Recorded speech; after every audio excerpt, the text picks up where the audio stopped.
अस्सलाम वालेकुम dear students, class 9 subject chemistry chapter number 6 का आज हम करने जा रहे हैं लेक्चर 13 टाइप्स ऑफ सॉलिड्स।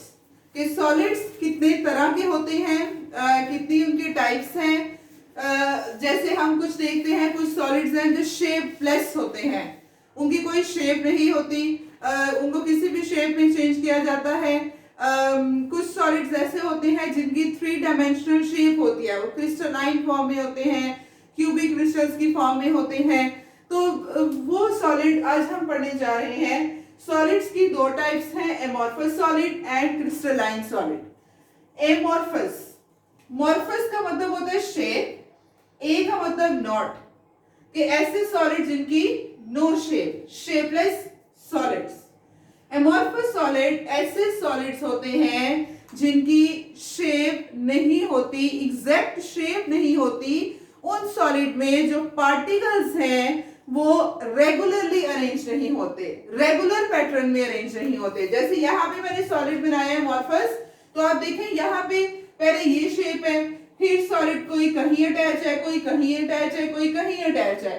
उसके मुकाबले में ये आप सॉलिड देखें तो इनकी रेगुलर शेप है। जैसे पहले इस पार्टिकल की शेप, उसी तरह से इसकी है, फिर इसकी है, फिर इसकी है। रेगुलर शेप है इनकी, 3 डायमेंशनल शेप है। फिक्स्ड जो है उनकी डेफिनेट फेसेस है, डेफिनेट एंगल्स हैं। लेकिन यहाँ पे ऐसा हमें कुछ भी दिखाई नहीं दे रहा। एमॉर्फस सॉलिड फिर क्या सॉलिड हुए? शेपलेस सॉलिड्स, कि जिनकी इरेगुलर शेप्स होती हैं, या जो उनकी रेगुलर शेप है, पहले रेगुलर शेप थी लेकिन फिर उनकी जो रेगुलर शेप है वो डिस्ट्रॉय हो गई है। उन सॉलिड को हम एमॉर्फस सॉलिड कहते हैं। जैसा कि हम एमॉर्फस सॉलिड की अगर एग्जांपल्स लें तो हम उसकी एग्जांपल ले सकते हैं रबर, ग्लास। जैसे ग्लास है तो वो भी एक एमॉर्फस सॉलिड है, रबर है वो भी एक एमॉर्फस सॉलिड है। तो उनकी हम देखें तो वो शेपलेस होते हैं, हम उनको किसी भी शेप में चेंज कर सकते हैं। और जब हम उनको शेप्स में चेंज करें तो तब भी उनका कोई एंगल, कोई डायरेक्शन, कोई नोक, कोई एज वगैरह नहीं होते, उनके एजेस, एंगल्स नहीं होते। तो इस तरह के सॉलिड को हम एमॉर्फस सॉलिड कहते हैं। अब क्योंकि एमॉर्फस सॉलिड्स शेपलेस हैं, उनमें definite angles, definite edges, definite faces नहीं हैं, तो इस वजह से जो एमॉर्फस सॉलिड हैं उनके अगर हम कहें जो मेल्टिंग पॉइंट है, जिस पॉइंट पे उस सॉलिड ने मेल्ट होना है लिक्विड में, वो मेल्टिंग पॉइंट शार्प नहीं होते, उनके मेल्टिंग पॉइंट तेज नहीं होते, उनके मेल्टिंग पॉइंट हाई नहीं होते।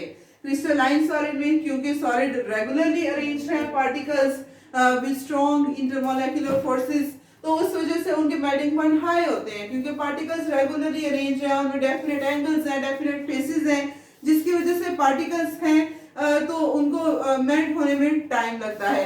तो उसके मुकाबले में जो एमॉर्फस सॉलिड्स हैं इनके डेफिनेट, इनके शार्प मेल्टिंग पॉइंट नहीं होते। क्यों नहीं होते वो मैंने आपको बता दिया, क्यों? क्योंकि इनके पार्टिकल्स रेगुलरली अरेंज नहीं होते। दूसरे हमारे पास आ जाते हैं solid crystalline solid. Crystal, crystal mean shape, कि ऐसे सॉलिड जिनमें जो पार्टिकल्स हैं वो रेगुलर 3 डायमेंशनल पैटर्न में अरेंज हो। ऐसे सॉलिड जिनमें जो पार्टिकल्स हैं ये रेगुलर पैटर्न में अरेंज हो, 3 डायमेंशनल पैटर्न में अरेंज हो, उन सॉलिड को हम कहते हैं क्रिस्टलाइन सॉलिड। कि जिनमें आप देखें यहाँ पे अगर हम देखें सोडियम क्लोराइड का स्ट्रक्चर जो कि क्यूबिक क्रिस्टल है, हम देखते हैं कि अगर हमने समझना है सोडियम क्लोराइड का स्ट्रक्चर किस तरह से होता है, तो आपको मैंने जब हमने चैप्टर 4 पढ़ा था and we were studying about ionic solids, तो I make you understand in detail. हमने रूम की एग्जांपल ली थी कि रूम में किस तरह से कहाँ पे क्लोराइड, कहाँ पे सोडियम अरेंज होगा। तो फिर हमने देखा था कि ये हमारे पास क्यूब स्ट्रक्चर बना था। तो इनमें डेफिनेट एंगल है, डेफिनेट एजेस है। अगर हम रूम में देखें तो रूम में डेफिनेट फेसेस हैं, 6 फेसेस हैं, 1 2 3 4 5 और 6 उसके फेसेस हैं रूम के। अब एक रूम के 8 फेसेस, 10 फेसेस नहीं है, इतने ही होते हैं। एक दीवार इधर, एक सामने और एक पीछे दीवार होती है, डेफिनेट फेसेस है ना।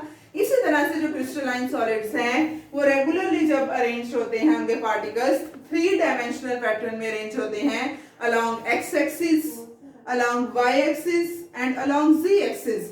तो उनके जो उन सॉलिड को हम क्रिस्टलाइन कहते हैं। तो डेफिनेट सरफेस एंगल्स हैं, और जब डेफिनेट सरफेस और एंगल होंगे तो ऑब्वियस सी बात है उनके जो मेल्टिंग पॉइंट्स होंगे वो भी शार्प होंगे, उनके मेल्टिंग पॉइंट्स भी हाई होंगे। क्यों मेल्टिंग पॉइंट हाई है? क्योंकि पार्टिकल्स रेगुलरली अरेंज्ड हैं, पार्टिकल्स को अलग अलग होने में टाइम लगेगा और फिर उनको लिक्विड में चेंज होते भी ज्यादा टेम्परेचर चाहिए उनको अलग करने के लिए। क्रिस्टलाइन सॉलिड में हम डायमंड की एग्जांपल ले सकते हैं।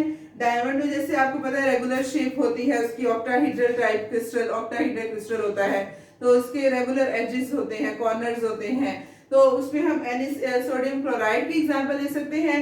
NaCl जैसे मैंने आपको बताया है, यहाँ पे कॉर्नर्स पे Cl लगे होते हैं, यहाँ पे एजेस में Na, सोडियम सोडियम यहाँ पे ये लगे होते हैं, तो ये इसकी डेफिनेट शेप है। तो ये हमारे पास है अमॉर्फस एंड क्रिस्टलाइन सॉलिड्स। आज हमने ये टाइप्स पढ़ी है सॉलिड की, amorphous solid, crystalline solid, very important question regarding board exams.